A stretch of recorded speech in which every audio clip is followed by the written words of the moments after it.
श्री गोवर्धन नाथ की जय हो। श्री गोकुलनाथ जी विरचित श्री हरिराय जी महाप्रभु जी प्रणीत 252 वैष्णवन की वार्ता। अब वार्ता क्रमांक 24।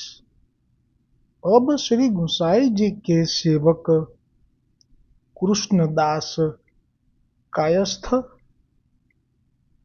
पूर्व भारत के तिनकी वार्ता को भाव कहत है।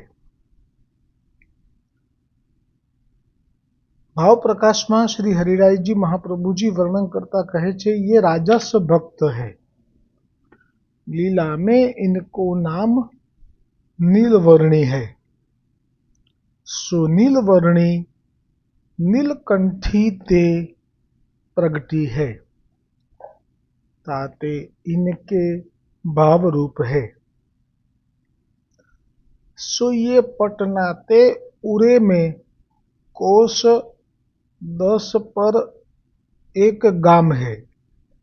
पूर्व भारत एटले बिहार अने एमां आ पटना त्यांथी 10 कोस एटले 30 किलोमीटर दूर एक गाम छे। तहां एक कायस्थ के घर जन्मे। वह कायस्थ एक म्लेच्छ पास चाकर हतो। सो परगनो कमावतो। ताते वा म्लेच्छ की याके ऊपर बहुत निधा रहती। पाछे कृष्णदास बरस 30 के भये, तब वह कायस्थ मर्यो। तब वा म्लेच्छ ने कृष्णदास को चाकर राख्यो। ता पाछे कछुक दिन में कृष्णदास को वा म्लेच्छ ने कछु कार्यार्थ दिल्ली भेजे। तह कृष्णदास को एक मर्यादा मार्गी वैष्णव को संग भयो। सो उन वैष्णवन ने कृष्णदास सो कहो, जो तुमने मथुरा वृंदावन के दर्शन किए? तब कृष्णदास कहो, जो हों तो या मुलक में प्रथम बार आयो हूँ। एटले के बिहार थी अहींया उत्तर प्रदेश में पहली वखत आव्यो छुं। तब बा वैष्णव ने कहो, जो मथुरा जी में जाई श्री यमुना जी में स्नान अवश्य करने चाहिए। या बिना मनुष्य जन्म सगरो वृथा है। ताते तुम यहाँ लो आए हो, तो मथुरा वृंदावन के दर्शन करी श्री यमुना जी में स्नान करी अपनो जन्म कृतार्थ करो। એટલે આજે तीर्थभूमिનો મહિમા વર્ણન કરી રહ્યા છે એ મર્યાદા માર્ગીય છે। એટલે મર્યાદા માર્ગીય એ શાસ્ત્રોમાં જે વિધાન છે એ પ્રમાણે કહી રહ્યા છે, પણ નિમિત્ત બની રહ્યા છે દૈવી જીવને ખેંચવા માટે। આ બધું કરી રહ્યા છે પ્રભુ गोवर्धननाथ जी अथवा तो श्री गुसाई जी। तब कृष्णदास तहां ते चले, सो मथुरा जी आए। वहां श्री यमुना जी में स्नान किए। पाछे श्री गोकुल वृंदावन है गोवर्धन आए। तहां मानसी गंगा में स्नान करी कृष्णदास वहां ते गोपालपुर आए। गोपालपुर एटले जतीपुरा। सो पर्वत ऊपर आई श्री गोवर्धन नाथ जी के दर्शन किए। ता समय श्री गुसाई जी श्री गोवर्धन नाथ जी की राजभोग आरती करत है। तो जे दर्शन थया छे श्री गोवर्धननाथजीना गिरिराजजीनी ઉપર એમાં આગળ શ્રી ગુસાઈજી આપ શ્રી ગોवर्धननाथजीની આરતી કરી રહ્યા છે રાજભોગની, તેવા દર્શન થયા। सो कृष्णदास को श्री गुसाई जी के दर्शन भय। सो दर्शन करत ही कृष्णदास के मन में आई, जो इनके सेवक हुजिए तो आछो। पाछे श्री गुसाई जी श्रीनाथ जी को अनुसर कराए पर्वत ते नीचे अपनी बैठक में पधारे। तब कृष्णदास ने विनती करी, जो महाराज मोको सेवक कीजिए। सो कृष्णदास की दीनता देखी श्री गुसाई जी आप कृष्णदास को नाम सुनाए। पाछे आप कृष्णदास सो आज्ञा किए, जो काल ही तुमको श्रीनाथ जी के सन्मुख निवेदन कराएंगे।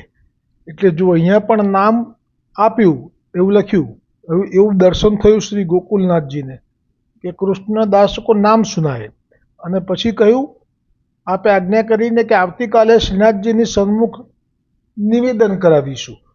એટલે જ્યારે સાથે આવે શબ્દ નામ નિવેદન કરાવ્યું ત્યારે નામ અને બ્રહ્મ સંબંધ મંત્ર સંભળાવ્યો એવો અર્થ સમજવો, અને અહીંયા છૂટું પાડ્યું છે કારણ કે ઉપવાસ કરાવ્યો છે। सो आज व्रत करी काल ही सवेरे नहाई के बेगी अइयो। पाछे दूसरे दिन कृष्णदास को श्री गुसाई जी आप श्रीनाथ जी के सन्निधान निवेदन कराए। तब कृष्णदास विनती कीनी, जो महाराज अब कहा कर्तव्य है। तब श्री गुसाई जी कृष्णदास को आज्ञा किए, जो तो को वैष्णवन की सेवा दीनी, ताते तू वैष्णवन को प्रसन्न राखियो। ता पाछे कृष्णदास श्री गुसाई जी को दंडवत करी आज्ञा मागी अपने देश आए। जो अहींया छे ने જ્યારે જ્યારે પણ 84 અને 252 વૈષ્ણવની વાર્તામાં બ્રહ્મસંબંધ થાય અથવા નામ પામે અને સેવક થાય, પછી બ્રહ્મસંબંધ થાય અને જ્યારે વિનંતી કરે કે હવે શું મારું કર્તવ્ય, તો શ્રી ગુસાઈજી આજ્ઞા કરતા।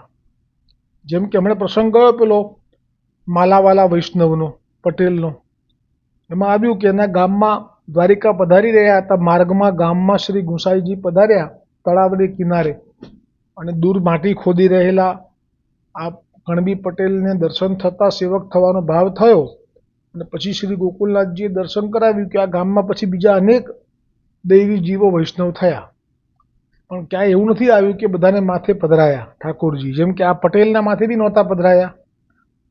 તો આ જે પ્રસંગ છે એમાં પણ આના માથે ઠાકોરજી નથી પધરાયા। એને કર્તવ્ય પૂછ્યું તો ખરેખર તો પુષ્ટિ માર્ગમાં કર્તવ્ય તો ભગવત સેવા જ છે। હમણાં શ્રી ગોકુલનાથજીને એક પ્રસંગ મેં આજે વાંચ્યો, એમાં પણ કહ્યું, કોઈએ પૂછ્યું કે આ રાવણને માર્યા પછી સૂતકનું વિશે કંઈ પૂછ્યું, તો ગોકુલનાથજીએ તો એમ જ કહ્યું કે સેવા ના કરે એને રાવણને મારેલાનું સૂતક લાગેલું કહેવાય। એમ હસવામાં સેવાનો મહત્વ મહિમા પ્રગટ કરેલો હતો, પરંતુ વાસ્તવમાં એવું નથી, વાસ્તવિકતા કંઈ જુદી છે।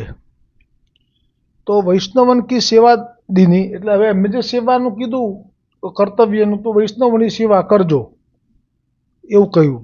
કારણ કે આપને તો આપ પ્રભુ છો એટલે આપ તો ભવિષ્યનું પણ જોઈ લો છો એનું, જ્યારે જ્યારે આપણે જે આજ્ઞા કરી છે તો જરૂર એ વૈષ્ણવની સેવામાં પણ એવો બનાવ બનવાનો હોય, એની આપને અત્યારથી જ ખબર હોય। ताते तू वैष्णवन को प्रसन्न राखियो। ता पाछे कृष्णदास श्री गुसाई जी को दंडवत करी आज्ञा मागी अपने देश आए। હવે શ્રી ગોકુલનાથજી કૃપા કરી વાર્તા પ્રસંગ એકનું દર્શન કરાવે છે। સવે કૃષ્ણદાસ એક મ્લેચ્છ પાસ ચાકર હતે। तीन कृष्णदास पास जो कोई वैष्णव आवतो, ताको चाकर शिरकार में रखाई के કામ સોંપતે. હવે જુઓ, આ જે 84,252 વૈષ્ણવમાં જે વૈષ્ણવની વાર્તા છે એ તો ભગવદીય તાદશી એવા પરમ વૈષ્ણવોની વાર્તા છે. પણ વાર્તાની અંદર જે બીજા વૈષ્ણવોનો પ્રસંગ આવે તો એ બધા વૈષ્ણવોને સાધારણ વૈષ્ણવ સમજવા મોટે ભાગે. તો આ જે બધા વૈષ્ણવો આવે, આ ભગવદીય કૃષ્ણદાસને વૈષ્ણવ ગુસાઈજીના સેવક છે એવું જાણીને સારી પોસ્ટ ઉપર હતા મ્લેચ્છના ત્યાં, એટલે આવે તો તેમને પણ આ નોકરીએ રખાઈ દેતા. હવે કારણ શું હશે કે શ્રી ગુસાઈજીએ આજ્ઞા કરી હતી કે તમને વૈષ્ણવોની સેવા આપી તો તમે વૈષ્ણવોને પ્રસન્ન રાખજો. હવે તો આ સંસારમાં રહે છે અને જે કાર્ય પહેલાં કરતા હતા મ્લેચ્છને ત્યાં નોકરી કરવી એ પણ કરે છે. એટલે આનો અર્થ જ એવો થયો કે તમે વિચારો કે મ્લેચ્છ એટલે જેમનું મુખ જોવું એ શ્રી ગુસાઈજીને વલ્લભને પણ પસંદ નહોતું. એનું પ્રમાણ પણ હતું. પીરજાદીના સાથે ઠાકોરજીએ જે વગર બ્રહ્મસંબંધે લીલા શરૂ કરી દીધી ત્યાં સુધી કે એનું જે કૌમાર્ય હતું એ ભંગ થયું, એની જાણ થઈ ગઈ એની માતાને, ત્યારે તો ખબર પડી કે અંદર કોણ આવે છે, ને પછી ખબર પડી કે ઠાકોરજી છે. પછી તો એના પિતાને પણ લાભ મળ્યો અને એનો પિતા પણ વિનંતી કરી કે મને પણ શરણે લે તો સારું. ત્યારે ગોવર્ધનનાથજી આજ્ઞા કરી પીરજાદીને કે તમે બંને જણા શ્રી ગુસાઈજી પાસે જજો અને તેમની પાસે સેવક થજો. ત્યારે કહ્યું કે એ તો મ્લેચ્છનું મુખ જોવું પણ પસંદ નથી કરતા, આ પ્રમાણ છે.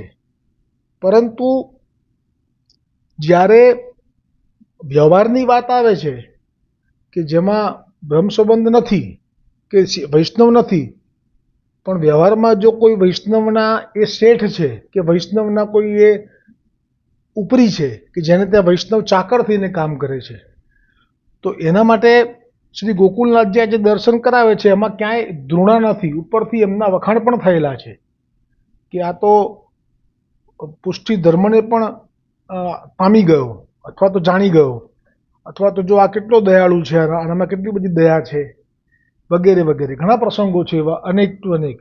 આ જે મૂળ તો આ જ નાગજી ભટ્ટવાળો, એનો પણ જે હતો એ ચાકર જેનો હતો એ મ્લેચ્છ હતા, પણ કેવા હતા કે જેમના વખાણ શ્રી ગુસાઈજીએ કરેલા. શ્રી ગુસાઈજીએ જ્યારે કંઈક માગ્યું કે મને યાદગીરી માટે આપો તો આપે આપેલું, કંઈક મને યાદ નથી અત્યારે શું આપેલું. તો આ રીતે પરિસ્થિતિ પ્રમાણે એ જમાનામાં તો ખરેખર મ્લેચ્છોનું રાજ્ય હતું ને આપણા વૈષ્ણવો એ મ્લેચ્છોને ત્યાં ચાકરી કરતા. એટલે લૌકિકમાં જ કોઈ કાર્ય કરી રહ્યા છે એ ક્યાં કરી રહ્યા છે અને એ કઈ જાતિનો છે એનો કોઈ બાદ નથી, એ પ્રમાણ મળે છે અહીંયા. એટલે આટલો વિસ્તારથી મેં આ વર્ણન કર્યું. હવે કૃષ્ણદાસ પાસ જો કોઈ વૈષ્ણવ આવતો તાકો ચાકર શિરકાર મેં રખાઈ કે કામ સોંપતે. હવે જે નોકરીના ભાવથી આવે તો શ્રી ગુસાઈજી આજ્ઞા કરી છે કે વૈષ્ણવોની સેવા કરજો અને વૈષ્ણવોને પ્રસન્ન રાખજો. એટલે હવે આમનું જે રહેવાનું સંસારમાં છે, કામ મ્લેચ્છને ત્યાં કરે છે, પણ ચિત્ત ક્યાં છે? તો જે સેવા માટે આજ્ઞા કરી છે એમાં છે. મુખ્ય વસ્તુ સેવામાં ચિત્ત પરોવી જવું તે છે. એકવાર ચિત્ત પરોવાઈ જાય છે પછી એને બહારથી કોણ દેખાય, કેવો દેખાય વૈષ્ણવ, એ બહારનો દેખાવ છે. અંદરથી એનું ચિત્ત ક્યાં છે એ મુખ્ય છે. એટલે તો ચિત્તનું પરોવાઈ જવું એ જ સેવા. એવો એક શ્રી વલ્લભનું વચનામૃતનો શ્લોક પણ છે, મને સંસ્કૃત નથી આવડતું એટલે, પણ ચિત્ત પરોવાઈ ગયું છે એમનું. જ્યાં વૈષ્ણવ જુએ કે એની સેવા માટે તત્પર. હવે કઈ કઈ સેવા? તો પહેલાં તો કહ્યું કે જે આવતો નોકરીના ભાવથી તો એને નોકરી અપાવડાવતો. ઓર જો કોઈ વૈષ્ણવ ચાકરી ન કરતો, નોકરી ઘણાને કરવી જ ના હોય, એવો સ્વભાવવાળા વૈષ્ણવ બી હોય, તો તાકો અપની ગાંઠી તે દ્રવ્ય દે કે વ્યાપાર કરાવતો. એટલે કે એનામાં નોકરી કરવાનો ભાવ ના હોય પણ વેપાર કરવાવાળો સ્વભાવ હોય. દરેકને અલગ અલગ, કોઈને એવી રીતે ગુલામી કરવી જ ના ફાવે તો એને દ્રવ્ય પોતે આપે કે જા બસ હું તને ઉછીને આપું છું, તું વેપાર કરીને કમાવજે ને પછી આપજે. और जो को और देश जायवे को द्रव्य मागतो तो ताहू को द्रव्य देते. કેમ કે ગુસાઈજીએ કહેલું છે કે તમારે વૈષ્ણવોની સેવા કરવાની અને વૈષ્ણવોને પ્રસન્ન રાખવાના. એટલે હવે જે વૈષ્ણવને જવું છે કોઈ જગ્યાએ, એક ગામથી બીજે ગામ, એક દેશથી બીજે દેશ, અને દ્રવ્ય માંગતો તો તેને દ્રવ્ય પણ આપતો. પરી કાહુ કો કૃષ્ણદાસ નાહી ન કરતે. હવે જો કૃષ્ણદાસને તો આજ્ઞા શ્રી ગુસાઈજીની થઈ ગઈ છે એટલે કોઈને પણ ના તો પાડતા જ નહીં. ઉન વૈષ્ણવન પાસતે ખત તો મંડાઈ લેતે.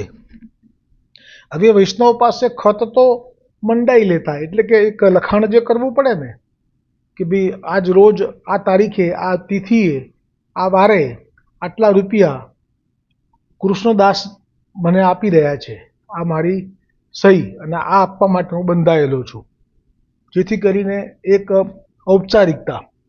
પરિદ્રવ્ય દે કે કાહુ પાસ માંગતે નહીં.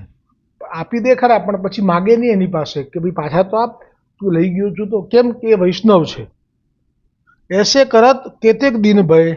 એટલે આમાં એવું પણ થાય કે જે ખૂબ કમાઈને પછી પાછા પણ આપી જાય, અને એવું પણ થાય કે જે કદાચ નુકસાનમાં જાય તો ક્યાંથી આપી શકે, અથવા એવું પણ થાય કે એને આપવાનું યાદ બી ના આવે, લિયા દિયા સબ ભૂલ ગયા, એવું પણ બને. તબ આ મ્લેચ્છને કૃષ્ણદાસ કો બંદી ખાને દિયો. હવે આમાં એક જ વાક્યમાં ગોકુલનાથજી એટલું દર્શન કરાવી લીધું કે કૃષ્ણદાસને હવે મ્લેચ્છે જે એના ઉપર પ્રસન્ન રહેતો હતો એણે હવે એમને જેલમાં પૂરી દીધા. એક જ વાક્યમાં આટલું લખ્યું, પણ આની પાછળનું કારણ નથી લખ્યું. પણ એ આપણે સમજવાનું રહ્યું કે એક વખત શ્રી ગુસાઈજીના વચનને કારણે વૈષ્ણવોની સેવામાં એ ચિત્ત પરોવાઈ ગયું, એટલે એ સુખ પણ મળવા માંડે.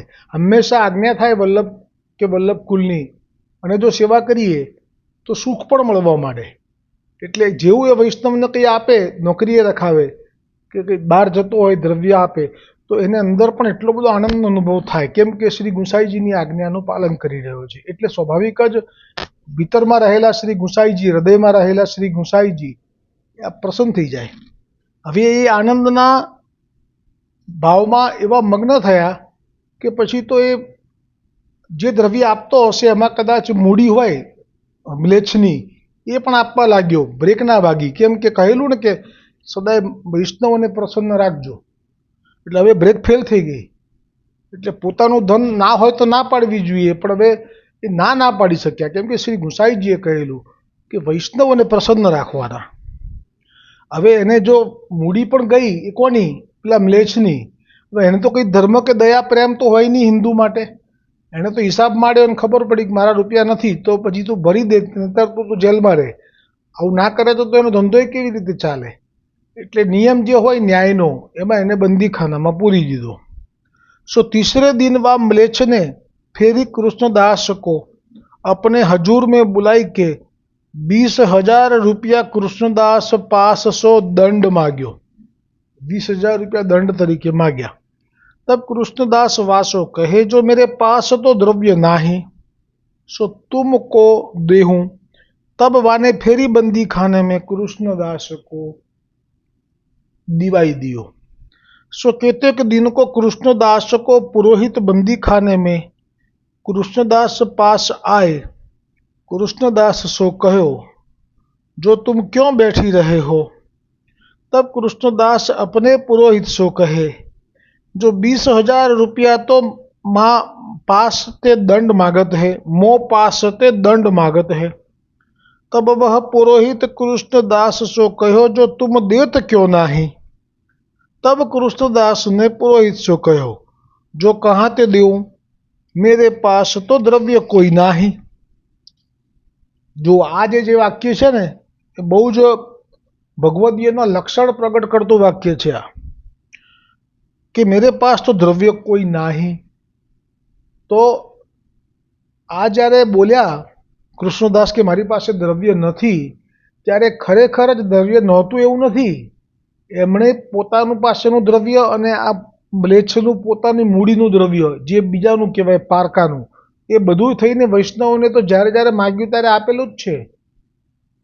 તો આપેલું જ છે એટલે લખાણ પણ થયેલું જ છે. એક પણ એવું નથી કે જેમાં લખાણ નથી થયેલું. એ લખાણ બી એટલા માટે કરતા હતા કૃષ્ણદાસ કે એની પાસે પાછા મેળવવા માટે એવું નહીં, એને લેતી વખતે એમ ના લાગવું જોઈએ કે મને આ આવી રીતે આપી રહ્યા છે, એમાં એમનું જે સ્વમાન છે એ હણાઈ ના જાય એ ભાવથી લખાવતા. બાકી બીજું અંદર જો મનમાં એમના ચિત્તમાં અત્યારે પૂછ્યું કે તમારી પાસે 20,000 રૂપિયા આપી દો ને, છે તો ખરા.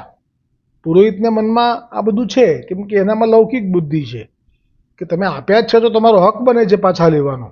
એટલે એમને એવું વિચાર્યું. જ્યારે આ કૃષ્ણદાસના ચિત્તમાં તો જે આપેલું છે એ તો ચિત્તમાંથી નીકળી જ ગયું છે. આ છે ભગવદીયનું લક્ષણ. ઉઠાવે હકનો દાવો, આપી લે છે લાવો. ઉઠાવે હકનો દાવો, આજનું ધોળ આજ ગણી લેજો. ઉઠાવે હકનો દાવો, આપી લે છે લાવો. તન મન ધન ને પ્રાણ બધું એ, તન મન ધન ને પ્રાણ બધું એ, આપીને એ નીચું જુએ. આપીને એ નીચું જુએ. જરા નહીં બચાવો, આપી લે છે લાવો. ઉઠાવે હકનો દાવો, આપી લે છે લાવો. મને એ પદ ન મળ્યું કીર્તન. તો જે ભાવ છે એ મુખ્ય આ જ છે પુષ્ટિ માર્ગમાં, કે જે બ્રહ્મસંબંધ થયો અને બધું સમર્પણ થયું શ્રી ગોવર્ધનનાથજીને, પણ પછી શ્રી ગુસાઈજી એ પણ આપ સાક્ષાત શ્રી ગોવર્ધનનાથજી જ છો, દ્વિજ તનુધારી, અને આપે આજ્ઞા કરી દીધી. પછી એને હવે જીવનમાં એક જ ધ્યેય થઈ ગયું. એટલે એ જે આપેલું છે, પછી ભલે કાગળમાં લખાણ કરાવ્યું છે, એ તો એક એને સ્વમાન સાચવાય વૈષ્ણવનું એ ભાવથી. પણ એ મારા છે એવો દાવો ઉઠાવી લીધો એ જ વખતે. ઉઠાવે હકનો દાવો, આપી લે છે લાવો. તન મન ધન ને પ્રાણ બધુએ, આપીને એ નીચું જુએ. બાકી નહીં બચાવો. એટલે મનમાં કોઈ વસ્તુ રાખી નથી, પણ આ પુરોહિતને તો લૌકિક બુદ્ધિ છે, એટલે પુરોહિતે કીધું. तब पुरोहित ने कृष्ण दास सो कही, जो तुम पास वैष्णव के खत तो ₹1025 वा 30 के है. એટલે તમારે તો દેવું તો વિષ્ણુ છે, પણ તમારી પાસે તો 30,000 રૂપિયાનું લખાણ થયેલા કાગળિયા પડ્યા છે. तिनमें सो देत क्यों नहीं. तब कृष्ण दास ने पुरोहित सो पूछ्यो, जो वे खत कहाँ है. એટલે કૃષ્ણદાસ કેટલા ગૂઢ, વૈષ્ણવોના સ્વરૂપ કેટલા ગૂઢ હોય છે કે કૃષ્ણદાસે આ સાંભળ્યું, કાનમાં ગયું, એની સાથે એમને જે હૃદયમાં જે અનુભવ થયો એ તો હવે આવશે આગળ, પણ અત્યારે મુખ ઉપર કશું દેખાયું નહીં, વર્તાવા ના દીધું, અને સીધું જ પૂછ્યું, એમ તો પછી એ ખત ક્યાં છે. तब पुरोहित ने कृष्णदास सो कही, वे खत तो सब मेरे पास है. तब कृष्णदास ने पुरोहित सो कही, जो वे खत ल्याओ तुमने भली सुधी दिवाई. શબ્દો કયા વાપર્યા કે એ ખત લઈને આવે અને એમને એકવાર સોંપી દે, એના માટે વિશ્વાસ આવે, એના માટે કે તે સારું કર્યું, મને યાદ કરાવ્યું. ફેરી કે કૃષ્ણદાસને કહી, જો મોકો તો શીત બહોત લાગતે હૈ. હવે જુઓ, એણે એક કાંકરે બે પક્ષી, કૃષ્ણદાસ વૈષ્ણવે એક કાંકરે બે પક્ષી મારી દીધા. હવે એમ પણ કહી દીધું કે મને એ વખતે શિયાળો, શીતકાલ હશે, એટલે કે મને બહુ ઠંડી વાય છે, એટલે તું એ ખત લેતો આવે ને એની જોડે જોડે અંગીઠી પણ કરીને લઈને આવજે. જેલમાં એવી છૂટ હશે એ જમાનામાં કે આવી રીતે, તો એ લઈને આવજે. તો પુરોહિત અંગેઠી કરી કે લાયો, પાછો વાસો ખત મંગાઈ કે કૃષ્ણદાસ કહે, જો તુમ સ્નાન કરી કે મેરે પાસ આવો. હવે જો એ સામે ને સામે હોય તો પછી એ ના થઈ શકે, એટલે એને નાહવા માટે મોકલ્યો. ત્યાં તાઈ તો ઇન ખતન કો બાંચી રાખત હું, ત્યાં સુધી વાંચીને રાખું છું. પછી તને આપીશ, પછી તું ઉઘરાણું કરી આવજે, અથવા હું રાજાને આપી દઈશ, એ ઉઘરાણું કરી લેશે એટલે હું છૂટી જઈશ, એ ભાવ। पाछे तुम ही दरबार में दे आइयो, सो वह पुरोहित तो स्नान करने को गयो। पाछे कृष्णदास उन खतन को बाँची बाँची के अंगीठी એટલે સળગતી સગડી, કોલસાથી અંગારા થયા હોય એમાં ડારી કે સગરે ખત જરાઈ કે ચૂપ હોઈ કે બેઠી રહે। पाछे कृष्णदास पास पुरोहित स्नान करी के आयो। तब पुरोहित ने कृष्णदास से कहो, जो वे खत ल्याओ सो दरबार में जाई के दे आऊं। હવે જુઓ, કૃષ્ણદાસના મુખ ઉપર એ વખતે કોઈ પણ ભાવ પ્રગટ નહોતો થયો, પણ હવે જ્યાં એ બધા બાળી નાખ્યા એટલે હવે એમનો ભાવ જે બદલાયો અને શબ્દો પ્રગટ કર્યા એ જુઓ। તબ કૃષ્ણદાસને વા પુરોહિત સો કહ્યો, અરે અધર્મી, तू तो मेरो धर्म पहले ही खोयो हो, परिप्रभु मेरो धर्म क्यों खोवे, जो या समय तेने यह खत राखी छोरे। એટલે કે તે હજી મને એમ કે એણે ખત બધા એમ કે તે હજી સુધી રાખી મૂક્યા છે। સો તોકો વે ખત દે કે વૈષ્ણવન કો સતાવું, કે શું આ ખત તને આપી દઉં અને તું દરબારમાં સોંપી દે, એટલે દરબારના માણસો એના ઘરે જઈને જે હાલત કરે એ લોકોની, જે ઉઘરાણા કરે છે ને આજકાલ, તો કેટલો સતાવે એના કુટુંબને। વૈષ્ણવન કો સતાવું ઓર હું સુખ કરું, એટલે કે હું શું વૈષ્ણવોને આવી રીતે પૈસા ઉઘરાણી કરવા માટે રાજાના માણસો જાય, એને હેરાન કરે, પૈસા લઈ આવે, હોય કે ના હોય, દાગીના વેચીને, મકાન વેચીને એ લોકો પાસેથી પૈસા લઈ આવે, અને હું છૂટીને પછી શું સુખ અને એશ ભોગવું। मेरे एक देह के काजे अनेक वैष्णवन को सतावतो, तो उन वैष्णवन के शरापते मेरो धर्म नष्ट हो जातो। જુઓ, ધર્મ નષ્ટ થવાની પાછળ વૈષ્ણવો પણ છે।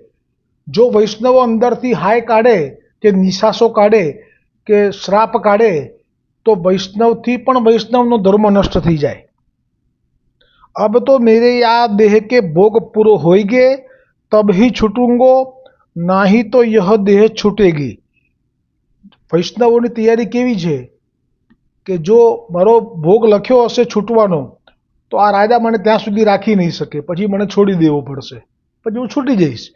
પણ જો આ ન છોડે અને મારે આમ જ મૃત્યુ આવવાનું હોય તો હું મરવા પણ તૈયાર છું। તો ધર્મ તો ન મેરો ન જાએગો, યો કહી કે વા પુરોહિત કો કૃષ્ણદાસને વિદા કિયો। અધૂરો પ્રસંગ આવતીકાલે, દોડ તો આવી ગયું છે એક જ ટૂંકમાં। અને હવે આશ્રયનું પદ, દ્રઢ ઈન ચરણ કેરો ભરોસો, દ્રઢ હીન ચરણ કેરો। श्री वल्लभ नख चंद्र छटादीन, सब जग माजू अंधेरो भरोसो, हृदय चरण केरो। साधन और नहीं आकली में, जासो होय अंधेरो। सूर कहाँ कहे द्विविध यादरो, बिना मूल को चेरो भरोसो, दृढ़ हीन चरण केरो। दृढ़ हीन चरण केरो भरोसो, दृढ़ हीन चरण, दृढ़ हीन चरण, दृढ़ हीन चरण केरो। श्री गोवर्धननाथ की जय, श्री गोसाई जी परम दयाल की जय, अपने अपने ગુરુદેવ કી જય। હવે જે સર્વોત્તમજીમાં આજે નામ આવ્યું છે કર્મ માર્ગ પ્રવર્તક, એ નામમાં શ્રી ગોકુલનાથજીએ સુંદર ટીકામાં વર્ણન કરતા કહ્યું છે કે એ જમાનાની વાત અત્યારે આપણે કરીશું, કેમ કે સમય જે હતો જ્યારે આ સર્વોત્તમનું પ્રગટ થયું ત્યારે બહુ જરૂર હતી આ નામ પ્રગટ કરવાની. કેમ કે બ્રાહ્મણ એ જમાનામાં જે સેવક હતા, વૈષ્ણવ હતા બ્રાહ્મણમાંથી કોઈ, તો એ લોકો વેદ માર્ગ પ્રમાણે ત્રિકાળ સંધ્યા કરતા અને વેદ માર્ગે જે સૂચવાય છે બધા જ કર્મો કરતા. એ કર્મોમાંથી ચ્યુત થવાનું આવે એટલે બ્રાહ્મણ એ તો જે પુષ્ટિ માર્ગને બહુ જ વખોડે. એટલે એ પુષ્ટિ માર્ગને કોઈ વખોડે તો શ્રી મહાપ્રભુજી વલ્લભાચાર્યજીને એનો શ્રમ પડે. એટલા માટે શ્રી મહાપ્રભુજી વલ્લભાચાર્યજીએ આ ત્રિકાળ સંધ્યાનો જે ક્રમ હતો એને આપણે જાળવ્યો હતો. એટલે મહાપ્રભુજી વલ્લભાચાર્યજીએ જે ત્રિકાળ સંધ્યા કરી એ વિષયમાં શ્રી ગોકુલનાથજીએ એવું કહ્યું કે આપ તો પૂર્ણ પુરુષોત્તમ શ્રી કૃષ્ણચંદ્રના શ્રી મુક્તિ પ્રગટ થયા છો, એ અવતાર છો આપ મુખારવિંદના, એટલે આપને તો કોઈ જ કર્મ બંધન લાગુ ન પડે વેદનું. એટલે ત્રિકાળ સંધ્યા આપ ન કરે તો પણ ચાલે. શ્રી ગોકુલનાથજીના વચન છે આ.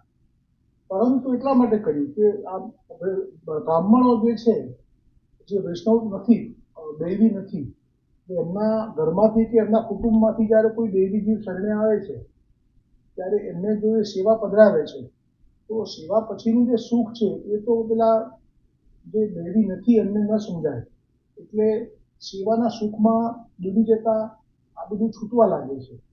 એ છૂટવા લાગે છે તો એનો જે દોષ છે કે અપરાધ છે એ નિવારણ કરવા માટે શ્રી ગોકુલનાથજી કહે છે કે શ્રી મહાપ્રભુજી વલ્લભાચાર્યજી જે ત્રિકાળ સંધ્યા કરતા એના બે કારણોમાં એક કારણ તો એ છે કે આ ભક્તિ માર્ગના આચાર્ય હતા અને વેદની પરંપરાને આપ ત્યાગી ન શકે, એક કારણ. અને બીજું કારણ આ વૈષ્ણવો માટે કે જે વૈષ્ણવો પછી જે સેવા કરતા કરતા તન્મય થાય અને બધું છોડી દે ત્રિકાળ સંધ્યા, તો એ છોડી દીધા છતાં પણ એમને બાધક કેમ ના થાય? તો એ આ જ કારણ કે કર્મ માર્ગમાં ગુરુ જે પોતે કરતા હોય એ પછી શિષ્ય ન કરે તો એમને બાધક ના લાગે, એવો એક ભાવ પણ પ્રગટ કર્યો. એ સાથે આજનો આ સત્સંગ પૂરો થયો.